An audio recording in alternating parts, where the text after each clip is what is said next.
Lyndale Avenue is a classic Minneapolis street. Heading south from downtown, you'll run into vintage stores, restaurants, cafes, grocery stores, and whatever this place is. Eventually, you'll end up at Lynn Lake, one of the most vibrant and walkable commercial districts in the city. But at 100 years old, the street hasn't kept up. The infrastructure is crumbling, and it still reflects a time when moving cars quickly was the priority. Walking, biking, and sticking around were just an afterthought. But that's about to change. In 2028, Hennepin County is doing a full reconstruction, from Franklin to 31st, and the design decisions are being made at this very moment. In this video, I want to show you what's great about the design, what's not, and how you can help make a difference.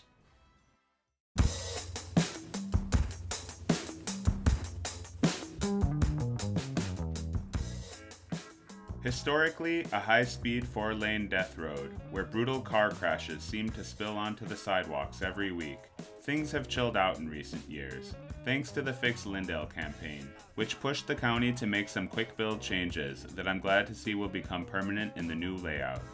The 4 to 3 lane road diet and the new pedestrian crossing medians are here to stay, with the addition of more green space and bump outs that'll make the street safer and more inviting.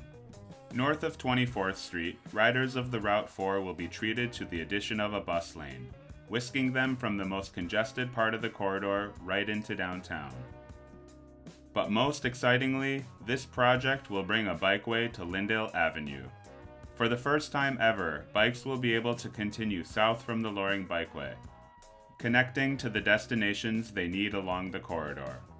The bikeway will be a game changer for getting around South Minneapolis, but unfortunately, we haven't learned from recent mistakes, and this bikeway will dead end at 28th Street, which is where the problems with the proposed design begin.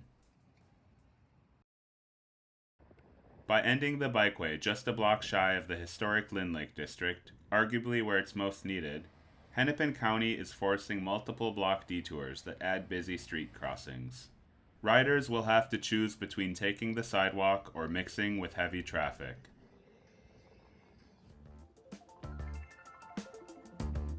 Minneapolis is the #1 bike city in America, and you can really feel that when you're out exploring the neighborhoods. Anyone who's biked around this city long enough knows the feeling.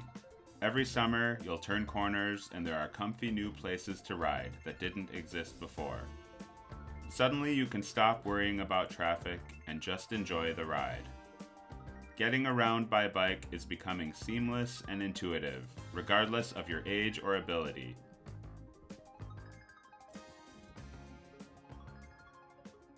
All that progress makes it particularly disheartening that we'll be creating a glaring gap on Lyndale that'll reduce access and legibility, frustrating riders for generations. Project staff have cited practical reasons that the bikeway can't go to 31st, but with some creative thinking and political will, a solution could be found. A possible compromise that would provide access to, but not through, Lynn Lake would be extending the bikeway to the new pedestrian crossing median that'll be coming to 29th Street. This is the standout win for the Lynn Lake blocks, which otherwise aren't getting the pedestrian focus that they deserve. Once the most dangerous intersection for pedestrians in Minneapolis, the crosswalks over Lake Street and Lyndale Avenue will not be reduced. With 5-lane cross sections, current plans appear to show the intersection a bit wider than it is today. I also would like to have seen mid-block crossings in this area, which would have complemented the high levels of pedestrian and commercial activity. Streetscaping should be factored into the overall project budget. Right now, features like colored concrete, pavers, custom fixtures, and public art depend on businesses opting in to foot the bill. A tough sell when they're about to endure a multi-year reconstruction. These aren't just frivolous upgrades, this is infrastructure for a human-scaled city.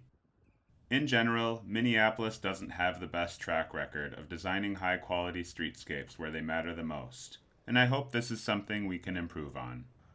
From 31st to 28th, the parking lane is marked as a future transit lane, While I do worry about the amount of space a bus lane takes up and widens the road at tightly packed Lynn Lake, especially when it comes at the opportunity cost of a bikeway and wider sidewalks, there's more space to work with north of the Greenway, leading up to 28th Street, a congestion hotspot where most businesses already have large parking lots. This should just be a bus lane from day one.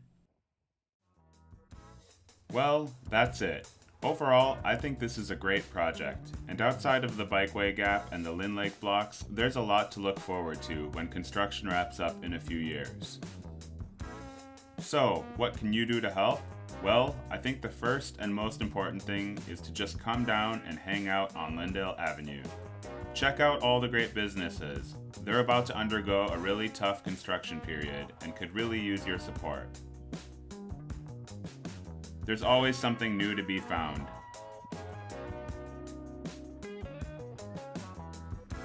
Next thing you can do is send an email to project staff. They're always taking feedback. But ultimately, the Minneapolis City Council has the final say here, and they'll be voting on this project in June. If you want to see some changes in the design, give your council member a jingle. Finally, if you want to stay up to date on the project, check out Livable Lyndale, a volunteer initiative from Move Minnesota.